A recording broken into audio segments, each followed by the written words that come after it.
कार्यक्रम सवाल तो पूछेंगे में आपका स्वागत है और मैं हूं राजेश सोनी। आज बहुत अहम विषय है जिस पर हम चर्चा करेंगे। मध्य प्रदेश में काली कमाई के कितने कुबेर। इस पर चर्चा करने के लिए हम शुरुआत करते हैं जिसमें मध्य प्रदेश में जिस तरह से देखा जाए इस समय धन कुबेरों का जो गढ़ है वो बनता जा रहा है। सिस्टम में भ्रष्टाचार की जड़ें इतनी ज्यादा मजबूत होती जा रही कि जिसे मिटा पाना टेढ़ी खीर साबित हो रहा है। पिछले कई दिनों से ईओडब्ल्यू की टीम नजरें उन भ्रष्टाचारियों पर जमाए बैठी है जिनके पास आय से अधिक संपत्ति है। और इसी कड़ी में ईओडब्ल्यू ने जबलपुर के एआरटीओ के संतोष पाल के घर दबिश दी। ईओडब्ल्यू को जांच में कमाई के मुकाबले में 650% की संपत्ति मिली है। घर पर 16 लाख रुपए नगद मिले हैं। और वहीं ईओडब्ल्यू के अधिकारी भी जब आरटीओ के घर पहुंचे तो वहां की शान और शौकत देखकर दंग रह गए। वीडियो में दिखाई दे रहा यह आलीशान होम थिएटर, जो भी हम आपको तस्वीरों के माध्यम से दिखाएंगे, किसी टाकीज से कम नहीं बल्कि जबलपुर के एक एआरटीओ का घर है। गौरतलब है कि इससे पहले आय से अधिक संपत्ति के मामले में आपको बता दें कि आदिम जाति सेवा सहायक प्रबंधन के घर ईओडब्ल्यू का छापा पड़ा था। बहरहाल जिस तरह से भ्रष्टाचारियों की परतें खुलती जा रही हैं, जिसको लेकर कई सवाल भी खड़े हो रहे हैं। सवाल ये कि आखिर किसकी सरपरस्ती में ये भ्रष्टाचारी पल रहे हैं, कौन है इनका आका और क्यों हो रहे हैं एमपी में इस तरह के अधिकारी मालामाल। इसी पर हम चर्चा करेंगे। कई मेहमान भी हमारे साथ जुड़ेंगे। मेहमानों का परिचय पहले हम आपसे करवाते हैं।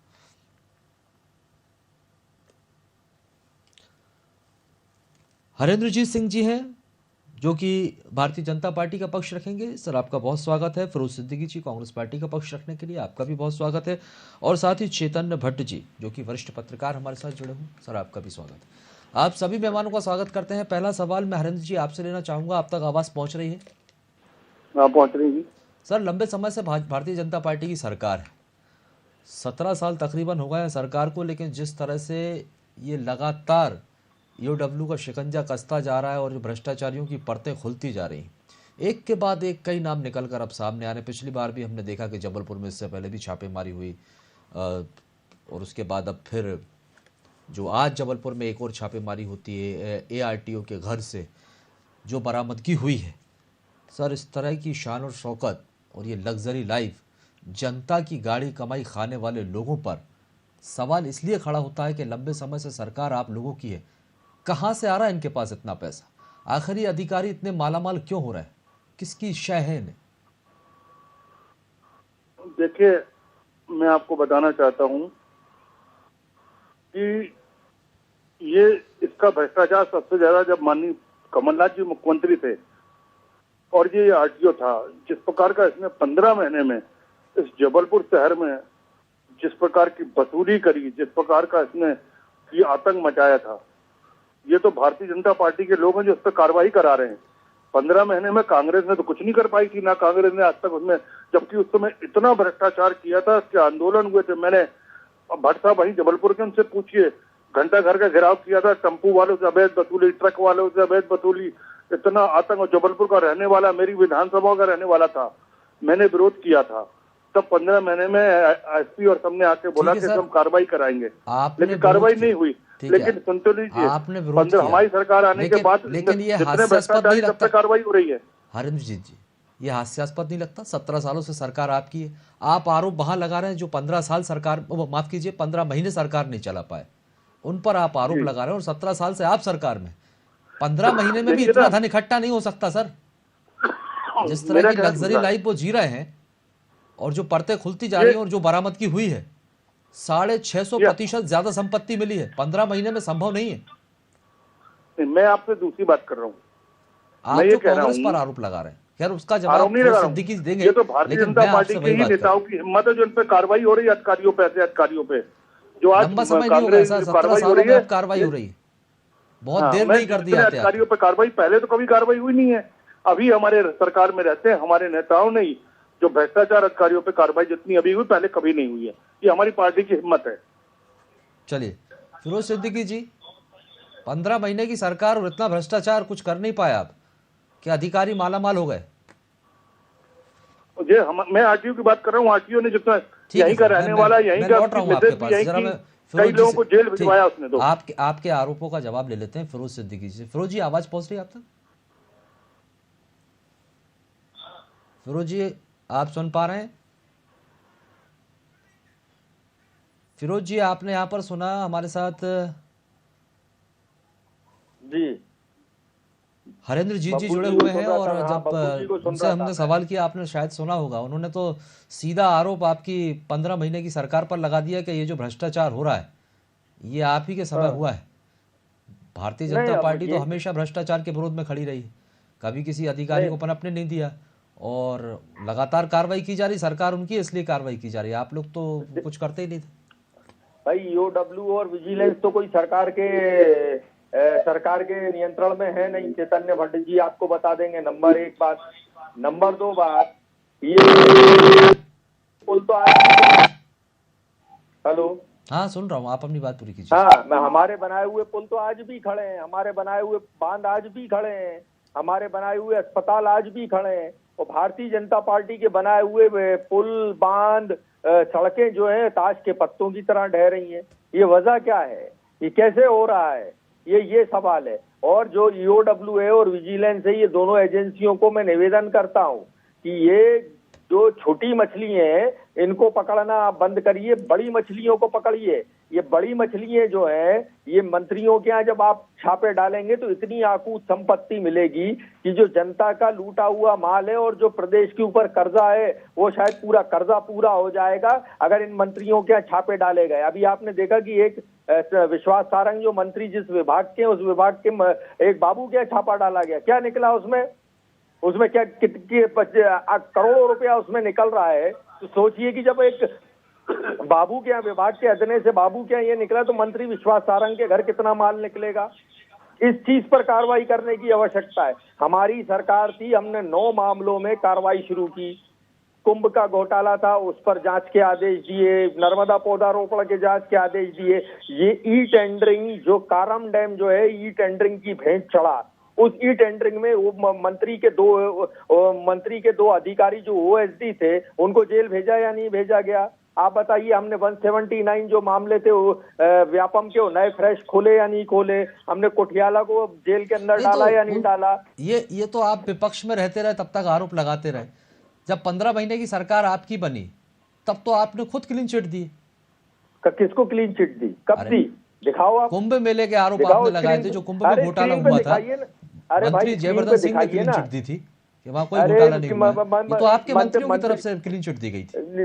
मंत्री जयवर्धन सिंह जी ने तो फाइल ढूंढवाई मंत्रालय में, 2 महीने तो फाइल नहीं मिली। और जब फाइल ढूंढवा के उन्होंने उसके आदेश दिए हैं, मैं आपको नोटशीट दिखा दे सकता हूं, उसके आदेश प्रसारित हुए हैं उसकी जांच के।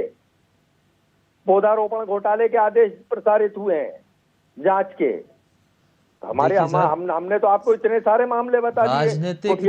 राजनीतिक दल आरोप प्रत्यारोप तो करते हैं। आप जहां आपकी सरकार है वहां बीजेपी हमलावर आप लोगों पर होती है, जहां भारतीय जनता पार्टी की सरकार होती है वहां आप उन पर निशाना साधते हैं। आपके तो खुद के पार्टी के राष्ट्रीय अध्यक्ष जो हैं उन पर जांच बैठी हुई है। भाई, हमारे राष्ट्रीय अध्यक्ष पे जांच बैठी है। उनको पूछताछ के लिए बुलाया जाता तो आप लोग सड़कों पर उतर जाते हैं। क्यों नहीं उतरे हम सड़कों पर? ये ईडी जो है मामा के घर का, क्यों आई क्या आज तक? अरे व्यापम में आई क्या ईडी आज तक? बताइए। मध्य प्रदेश में कौन से भाजपा नेता के आई? चलो आप ही नाम बताओ। चलो आप पूरे देश भर के किसी भाजपा नेता का नाम बताओ। चिक्की स्कैम में आई क्या? नीरव मोदी भागा, उसमें आई क्या? माइनिंग घोटाला हुआ, उसमें आई क्या? आप ये देखिए, मुकुल रॉय के ऊपर था मामला। मुकुल रॉय बीजेपी भाजपा का प्रवक्ता तो हूं नहीं है, भाजपा का प्रवक्ता नहीं हूं। फिरोज सिद्दीकी जी, आप मुझसे सवाल कर रहे हैं, उसका जवाब हरेंद्र जी देंगे। मैं वही पूछ रहा हूँ ना। मैं वही, ईडी की कार्रवाई किस पे हुई? येदुरप्पा पे हुई। आई क्या ईडी? आप हेमंत बिस्वा शर्मा को ईडी का डर दिखाया गया, क्या हुआ? तो हमारा ये तो बाबू जी जवाब दीजिए, आप उसके बाद चेतन भट्ट जी के पास जाओ। मैं हेलो, ठीक है बाबू जी, आवाज पहुंच रही है? आप तो आवाज नहीं आ रही आपको? हेलो सर, आपने सुना होगा फिरोज जी को, उनका तो ये कहना है ये छोटी छोटी मछलियों पर उनको पकड़ने से कुछ नहीं होगा। आखिर इनके ऊपर हाथ किसका है? जितना माननीय ये छोटी छोटी मछलियों पर हाथ डाल रहे हैं, ऐसा तो है नहीं इनको किसी की शय ना हो। किसकी शय पर ये कर रहा है इस तरह का भ्रष्टाचार? उन्हें पकड़िए ना। मेरा कहना इससे है कि आपकी पहले भी सरकारें रही हैं, दिग्विजय सिंह मुख्यमंत्री रहे, मैं उनके साथ एमएलए रहा हूं। उनके समय में कितना भ्रष्टाचार हो जरा देखें।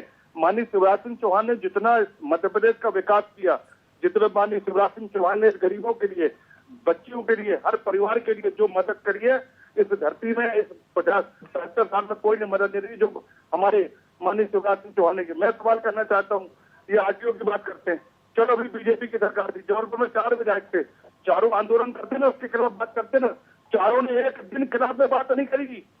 4 विधायक कांग्रेस के हैं। एक बार मैं सरकार में रहकर, सरकार में होते हुए मैंने आरटीओ के खिलाफ बोला, आरटीओ के खिलाफ आंदोलन किया, आरटीओ के खिलाफ बातचीत करी, आरटीओ के खिलाफ मैंने रिकॉर्ड खोले। ये मैंने आपके 4 विधायक थे, किसी एक ने नहीं को बोला। 4 चलो तो अभी माननीय मुख्यमंत्री शिवराज जी, तो 4 विधायक जबलपुर शहर में थे ना, ये मामला उठाते, बात करते, प्रूव करते। चलिए आरोप कैबिनेट मंत्री रहे, दो कैबिनेट मंत्री रहे। बताइए ना सर, हाईटेक किया जा रहा है, टेक्नोलॉजी की आप लोग बात करते हैं, सब कुछ डिजिटल हो गया है, रीजन क्या था उसका कि किसी तरह का भ्रष्टाचार ना हो, उसके बावजूद भी भ्रष्टाचार हो रहा है। कांग्रेस की तो पुरानी बात हो गई, अभी तो सरकार में आप लोग हैं। नहीं, ये तो माननीय शिवराज जी की, उन्हीं ने कार्रवाई, उन्हीं ने सब केस चालू कराए, उन्हीं ने जितनी कंप्लेंट इंक्वायरी जांच माननीय शिवराज जी नहीं कराई और हमने कराया, हम लोगों ने, बीजेपी वालों ने जांच कराई। उठ रहा है कि 17 साल में अब कार्रवाई हो रही है, ये आप ही के शासनकाल में बने धन कुबेर, इतनी जल्दी नहीं। ठीक है, जो कुछ ने ये सबसे ज्यादा जब पैसा कमाया 15 महीने में, क्योंकि एक तो विधायक इसके साथ पड़े हुए थे, 17 साल विधायकों के साथ पहले से पड़ा हुआ था जो जबलपुर के विधायकों के साथ पैसा कमा लिया। ठीक है, चेतन भट्ट जी आपके पास आऊंगा। सर आप तक आवाज पहुंच रही? जिस तरह से आपने सुना, दोनों ही दलों की बातें मैंने आपको सुनवाई, यहाँ पर बीजेपी और कांग्रेस के अपने अपने तर्क हैं, लेकिन जो मध्य प्रदेश की यदि हम बात करते हैं और भ्रष्टाचार का गढ़ बन चुका है, लगातार सरकार की तरफ से, किसी की भी सरकार हो, राजनीतिक दलों की तरफ से बात की जाती है, जीरो टॉलरेंस की नीति लाने की बात की जाती है, कड़ी से कड़ी कार्रवाई की जाएगी, उसके बावजूद भी कोई खौफ नहीं है। लगातार जनता की गाड़ी कमाई खाई जा रही है। ये इनका घर देखिए सर, राजमहल से कम नहीं है। लेकिन सियासी दल एक दूसरे पर आरोप प्रत्यारोप तो करेंगे, चाहे कांग्रेस की सरकार हो चाहे भारतीय जनता पार्टी की सरकार। आखिर कैसे अमीर हो जाते हैं ये लोग इतने?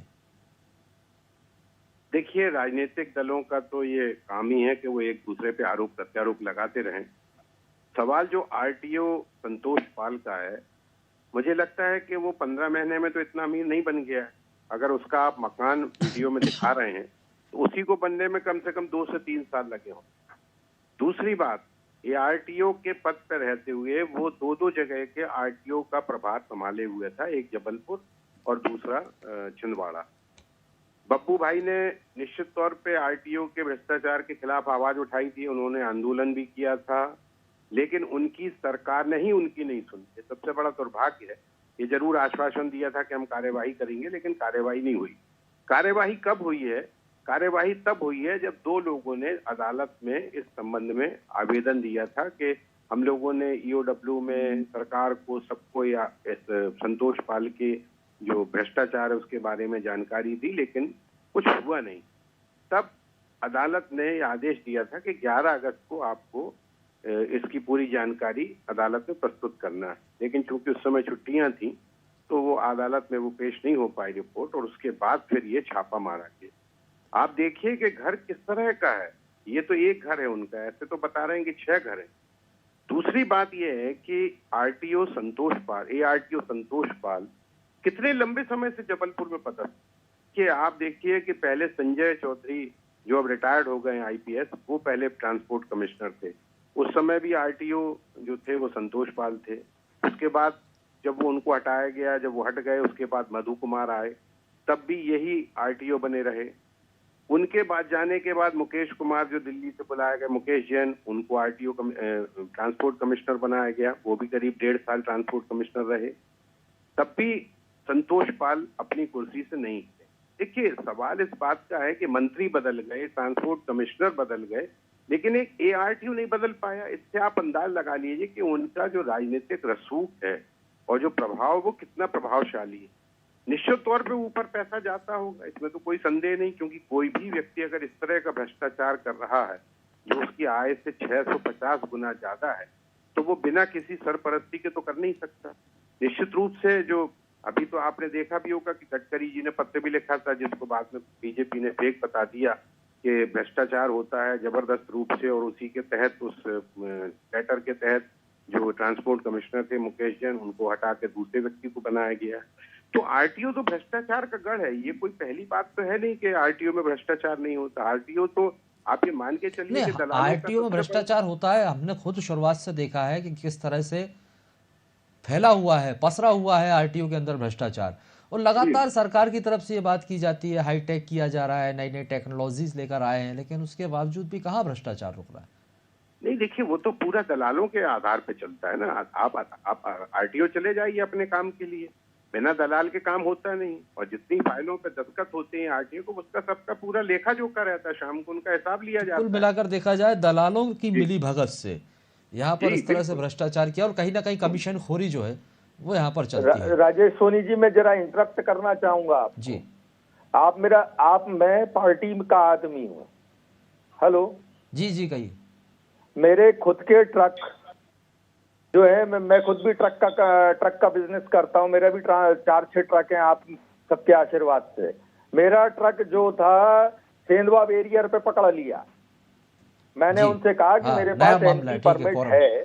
आप लोग पहुंचे थे, हेलो? आपने समिति भी बनाई, ठीक है, कांग्रेस की तरफ से एनपी समिति परमिट बनाई है है। मेरे पास, ठीक है। और जो ये आरटीओ है, आरटीओ को आप समझाइए, मेरे पास एनपी परमिट है। मेरे ड्राइवर से 50,000 रुपए लेके छोड़ा उसको। एनपी परमिट होने के बाद, सारे कागज होने के बाद, ये जबलपुर बैरियर की बहुत शिकायतें आ रही थी कि जबलपुर बैरियर जो था वो बिक जाता था। कई सारे पत्रकारों ने स्टिंग ऑपरेशन करके बताए गए, मतलब किसी की गाड़ी है या नहीं है, उन्होंने गाड़ी खड़ी की और पैसे लाओ, आपके अरे सब मैं- कागज हैं तो भी पैसे मैं लाओ। पूछना चाह रहा हूँ, मैं गाड़ी- पूछना ये चाह रहा हूँ स्थिति है इनकी। कि मेरी और बात अभी तो सुनिए, ये मैं छोटा है, पूछना मैं चाहता हूँ, विजिलेंस जब से कहता हूँ, कांग्रेस की मंत्री सरकार के छापा कमलनाथ जी डालो। थी, उनको भी मैंने और चिट्ठी मंत्री लिखी के थी, एक आका है माननीय शिंदे, कमलनाथ जी को छापा डालो, फिर चिट्ठी लिखी देखो थी इसके आपको बारे में कितना माल कि कमलनाथ जी बहुत भ्रष्टाचार हो रहा है, बहुत भ्रष्टाचार जबलपुर आरटीओ सत्य। मतलब मेरा कहना, मैंने कमलनाथ जी चिट्ठी की, जिसकी पावती बाबू भी जी, मैंने सरकार भेज यहाँ पर दूंगा। क्या कर रही है मुझे बताइए ना भाई।